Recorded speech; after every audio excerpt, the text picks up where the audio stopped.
Yaradılış 9-cu fəsil. Allahın Nuha vədi. Allah Nuha və onun oğullarına xeyir dua verib dedi: Törüyüb çoxalın, yeryüzünü bürüyün, qurudakı bütün heyvanlar, göydəki bütün quşlar, yerdə sürünən bütün canlılar, dənizdə olan bütün balıqlar sizdən qorxub dəhşətə gələcək. Onlar sizin ixtiyarınıza verilib. Bütün canlılar da sizə qida olsun. Onların hamısını bütün göy otlar kimi sizə verirəm. Amma əhdi onun canı olan qanla birgə yeməyin. Sizinsə qanınız tökülərsə, əvəzini hökmən alacağam. Hər heyvandan hesabınızı alacağam.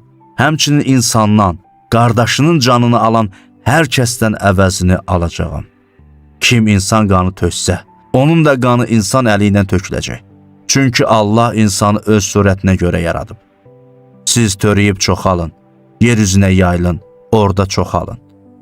Allah Nuha və yanında olan oğullarına dedi: Mən sizlə, sizdən sonraki nəslinizlə öz əhdimi bağlayıram. Gəmidən çıxan yeryüzündəki bütün canlı məxluqlarla, quşlar, ev heyvanları, bütün çöl heyvanları ilə əhdimi bağlayıram.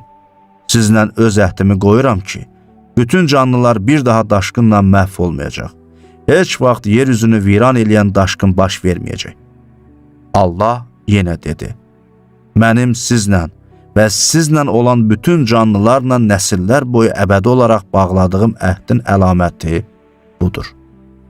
Buludda öz göy qurşağımı qoyuram ki, mənlə yeryüzü arasında olan əhdin əlaməti olsun. Mən yeryüzünə bulud gətirdiyim zaman buludda göy qurşağı görünəcək. Onda mən sizlə və bütün canlı məxluqlarla bağladığım əhdi yada salacağam. Sular bir daha daşqına çevrilib bütün canlıları məhv eləməyəcək. Buludda göy qurşağı olacaq. Mən Allah onu görüb yeryüzündə yaşayan bütün canlı məxluqlarla bağladığım əbədi əhdi yada salacağam. Allah yenə Nuha dedi: Mənim yeryüzündə yaşayan bütün canlılarla bağladığım əhdin əlaməti budur. Nuhun oğulları. Gəmidən çıxan Nuhun oğulları bunlardır: Sam, Ham və Yafəs. Hamdan Kənan törədi. Nuhun 3 oğlu bunlardır və yeryüzündə yayılan bütün insanlar onlardan törədi. Nuh torpağı becərməyə başladı və bir üzüm bağı saldı. O şərab içib sərxoş oldu və öz çadırında çılpaq uzandı. Kənanın atası Ham atasının çılpaq olduğunu gördü və bunu bayırda 2 qardaşına söylədi. Sam və Yafəs bir paltar götürüb öz çiyinlərinə saldılar və daldalı içəri girib atalarının çılpaq bədənini örtdülər. Onlar üzlərini əks tərəfə çevirmişdilər ki, atalarının çılpaqlığını görməsinlər. Nuh öz sərxoşluğundan ayrıldı. Kiçik oğlunun əməlini bilib dedi: Kənana lənət olsun. Öz qardaşlarının qullarına qul olsun.